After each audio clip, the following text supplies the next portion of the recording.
Hello everyone, this is Govind Singh Negi and welcome to my channel Economics with Govind sir.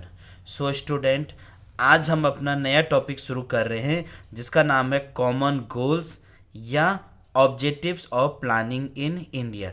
यहाँ पर से आपके पास एक question आने की पूरी पॉसिबिलिटी है कि क्या क्या गोल्स हमने सेट कर रखे थे या क्या क्या ऑब्जेक्टिव्स थे हमारे प्लानिंग के। आपको पता है इंडिया की जो सबसे बड़ी प्लानिंग है, इंडिया का जो सबसे बड़ा प्लानिंग है that is a 5 year plan.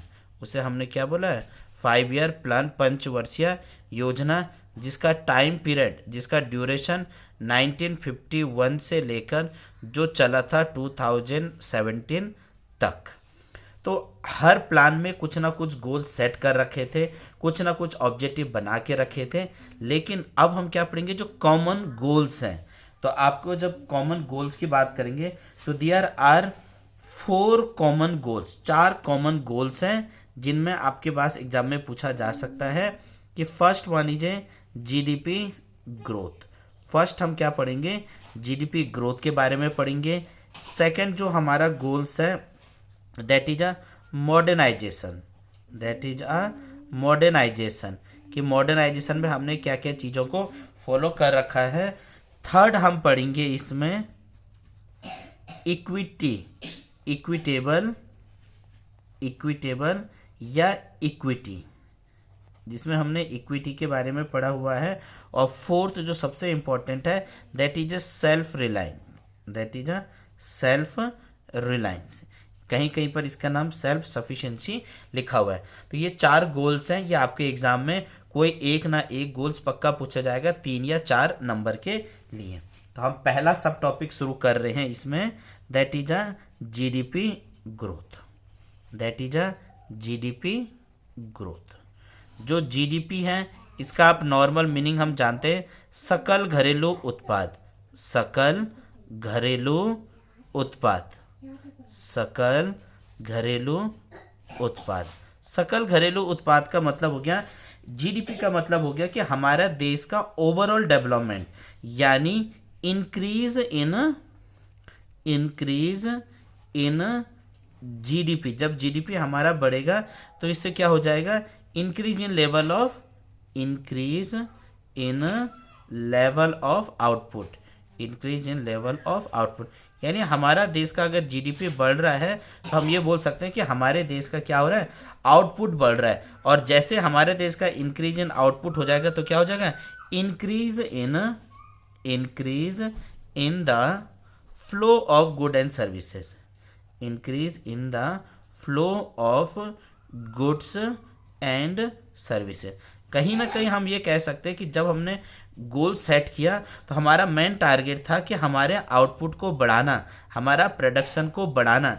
तो प्रोडक्शन बढ़ेगा तो क्या होगा, हमारा जो गुड्स एंड सर्विसेज है उनका फ्लो भी क्या होगा, बहुत ज़्यादा हो जाएगा। जब ज़्यादा होगा यानी हमारी इकोनॉमी में ज़्यादा चीज़ें आएंगे और कहीं ना कहीं इससे हमारा क्या हो सकता है, इकोनॉमिक ग्रोथ होगा। इससे क्या होगा, हमारा इकोनॉमिक ग्रोथ होगा।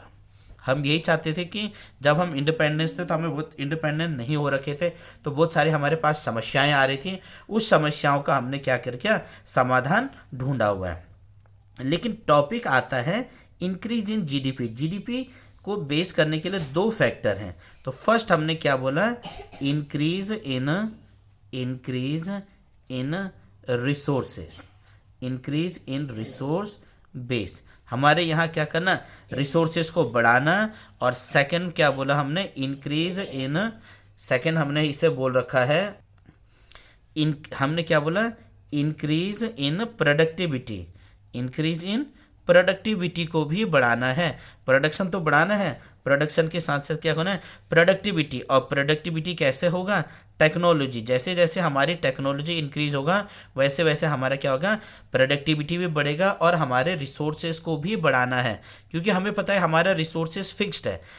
देश का जो शेप है, साइज है, वो बढ़ तो नहीं सकता है, लेकिन क्या है, टेक्नोलॉजी का यूज करके उनको रिसोर्सेज को बढ़ाना है। ऐसा थोड़ी कि हमने अपनी बाउंड्री को और आगे खिसका दिया, बाउंड्री को नहीं खिसका सकते, लेकिन हम ये तो कर सकते हैं कि कैसे करके हमारा देश में क्या हो जाएगा, डेवलपमेंट वगैरह बन जाएगा। तो उसी को हमने बोला हुआ है जीडीपी ग्रोथ। सेकंड जो हम शुरू कर रहे हैं that is a modernisation. Second one is a modernisation. Modernisation का मतलब हो गया आधुनिकरण। आधुनिकरण, आधुनिकरण का मतलब हो गया अब हमने नया नया टेक्नोलॉजी को फॉलो करना है कि भैया जो पुराना पैटर्न था उसी को हमेशा, ये नहीं कि उसी पुराने धर्रे पे चलते रहेंगे, नहीं, हमें और चीज़ों का भी फॉलो अप करना है और चीज़ों को भी बढ़ाना है ताकि हमारे यहाँ पर क्या हो जाएगा, प्रोडक्शन को हम और ज़्यादा बेटर कर सकते हैं। अब मॉडर्नाइजेशन हम कैसे करेंगे, सिंपल सा मीनिंग है। मॉडर्नाइजेशन का मतलब हो गया अपडेशन। ये क्या हो गया, updating and adoption. Updating and adoption of modern technology. जो समय के हिसाब से, मॉडर्न टेक्नोलॉजी के हिसाब से हमने क्या करना है, अपने देश को डेवलपमेंट करना है। तो updating and adoption of modern technology किस में, in the process of growth, in the process of growth या आउटपुट। जैसा अगर हम बोलें पहले ज़माने में हम हल चलाते थे, अगर आज भी हम हल चलाएंगे तो हमारा शायद प्रोडक्शन ना हो पाए। तो हमने क्या बोला, नया नया मॉडर्नाइजेशन को फॉलो करना। पहले हल था तो अब हम ट्रैक्टर वगैरह से आ गए हैं, इससे हमारे यहाँ क्या होगा, प्रोडक्शन भी बढ़ेगा और प्रोडक्टिविटी भी बढ़ जाएगा। प्लस जैसे जैसे समय आएगा तो हमें दो चीज़ को फोकस करना है कि हमने नया नया चीज़ का क्या करना है, डिस्कवरी करना है। नया नया चीज़ का क्या करना है, डिस्कवरी करना है और इनोवेशन को फोकस करना है। और हमने क्या हुआ, इनोवेशन को खोज करना। देखो डिस्कवरी मतलब जो चीज़ है उसके बारे में हमने खोज कर रखा है, दैट इज कॉल्ड डिस्कवरी। लेकिन इनोवेशन का मतलब जो चीज़ नहीं था हमने उसे खोज कर ला रखा है, दैट इज अ इनोवेशन। जब ये चीज़ें आया है तभी तो हमारे पास डिस्कवरी और इनोवेशन आने के बाद से हमारे देश में क्या आया, ग्रीन रिवॉल्यूशन, हरित क्रांति वगैरह है। जब हरित क्रांति हुआ तो इससे बहुत ज़्यादा हमारा प्रोडक्शन बढ़ गया, हमारे प्रोडक्टिव भी बढ़ गया है। और हम बोलते हैं कि समय के हिसाब से आपको धीरे धीरे करके क्या करना पड़ेगा, अपने को अपडेट करना पड़ेगा। अगर हम अपडेट नहीं करेंगे तो कहीं ना कहीं हम वहीं पर ही रुक जाएंगे। हम ये नहीं कह सकते कि नया टेक्नोलॉजी आएगा और हमारी नौकरी खा देगा, नहीं, उसके हिसाब से आपको आगे बढ़ना पड़ेगा। अब आता है थर्ड हमारा है that is self reliance. Self reliance या कहीं कहीं पर इसे लिखा है सेल्फ सफिशिएंसी या सेल्फ सफिशिएंसी। सेल्फ रिलायंस या सेल्फ सफिशिएंसी का मतलब हम बोल देंगे हम क्या बनना है, आत्मनिर्भर बनना है। हमने क्या बनना है, आत्मनिर्भर बनना है। हमने ऐसा नहीं कि दूसरा देश पर डिपेंड रहना है, या जो ब्रिटिशर वाले टाइम पीरियड था उन्होंने हमेशा हमें गुलाम बना के रखा हुआ है, हमें उनसे आगे भी निकलना है। मतलब सिंपल भाषा में बोल सके नॉन डिपेंडेंट या not dependence on rest of the world. मतलब विदेशों पर हमने डिपेंड नहीं रहना है, चाहे वो किसी भी चीज़ के लिए हो जाए। हम अपने हिसाब से, अपनी डोमेस्टिक कंट्री के हिसाब से हम चीज़ों को चला सकते हैं। हमें किसी पर विश्वास या भरोसा रखने की ज़रूरत नहीं है। जैसे ब्रिटिशर वगैरह थे, वो हमारा बहुत ज़्यादा क्या करते थे, एक्सप्लोटेशन वगैरह करते थे। वो हमें क्या करते थे, इंपोर्ट करने पर भी रेस्ट्रिक्शन लगाते थे। इंपोर्ट और एक्सपोर्ट, इंपोर्ट करते थे या एक्सपोर्ट वगैरह करते थे, इस पर क्या लगाते थे, वो रेस्ट्रिक्शन लगाते थे, बहुत ज़्यादा बाधाएं लगाते थे। अब हम इंडिपेंडेंस हो गया भैया, हम पर कोई चीज़ डिपेंडेंट नहीं है। हम अपना इंटरनल मैटर खुद सॉल्व कर सकते हैं, दूसरे बंदे को हमारे पर्सनल मैटर पर इंटरफेयर नहीं करना पड़ेगा। जैसे ब्रिटिशर के टाइम पीरियड पर हमारे पास ये चीज़ें नहीं थी, तो हमने क्या बोला, सेल्फ रिलायंस। हमने क्या करना है, खाने पीने की चीज़ें का भी ज़्यादा से ज़्यादा प्रोडक्शन करना है। पहले ब्रिटिशर ने हमें बहुत ज़्यादा इन चीज़ों से रोका जाता था। Last but not a least, that is called equitable, that is called equitable distribution. Equitable distribution और इक्विटी इसे बोलते हैं समता समता और समानता। समता और समानता, इक्विटेबल डिस्ट्रीब्यूशन मतलब जो हमारे रिसोर्सेस हैं उन पर हर किसी बंदे का बराबर अधिकार है। किसी एक स्पेशल सोसाइटी, मतलब हम क्या करते हैं, इक्वल डिस्ट्रीब्यूशन की बात करते हैं। हमने किसकी बात किया, इक्वल डिस्ट्रीब्यूशन की बात किया हुआ है। हमें ये बोला कि हमने रिच के लिए भी फोकस नहीं करना है, पुअर के हिसाब से भी डिस्क्रिमिनेशन नहीं करना है, हमने जेंडर के हिसाब से भी डिस्क्रिमिनेशन नहीं करना है, चाहे मेल है चाहे फीमेल है, सबके लिए एक ही है। रिलीजन के हिसाब से भी हमने डिस्क्रिमिनेशन नहीं करना है, रिलीजियस हो गया, रीजन वगैरह हो गया, इनके हिसाब से हमने क्या करना है, डिस्ट्रीब्यूशन नहीं करना है।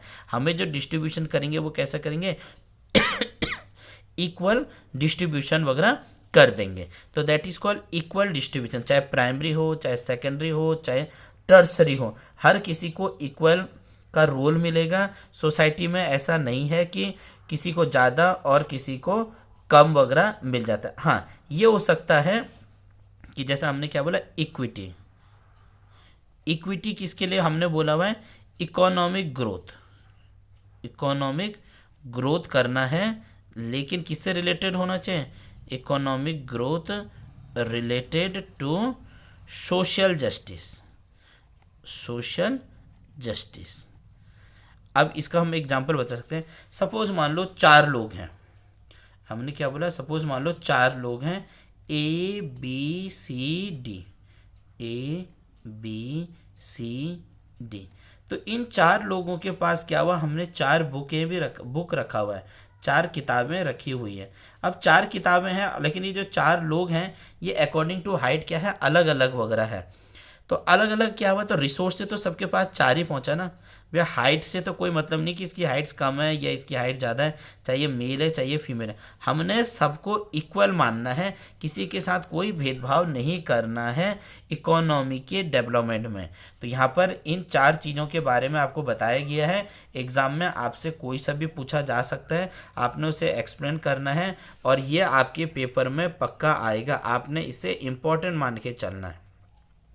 इम्पॉर्टेंट में जब हमने कल आपको टॉप चैप्टर वाइज और सिलेबस वाइज बुक वाइज भी बता रखा है, इसमें आपको यहीं से पढ़ना शुरू करना है। दैट इज़ कॉमन गोल्स क्या थे, हमारे ऑब्जेक्टिव क्या क्या थे जो हमने अचीव करना है प्लानिंग के तहत। यहाँ से पेपर में पूरी पॉसिबिलिटी है आपके पास क्वेश्चन आएगा। वीडियो पसंद आए तो लाइक करना, शेयर करना, और नेक्स्ट वीडियो में हम इसके आगे वाले पार्ट्स को पढ़ाएंगे। तब तक के लिए थैंक यू।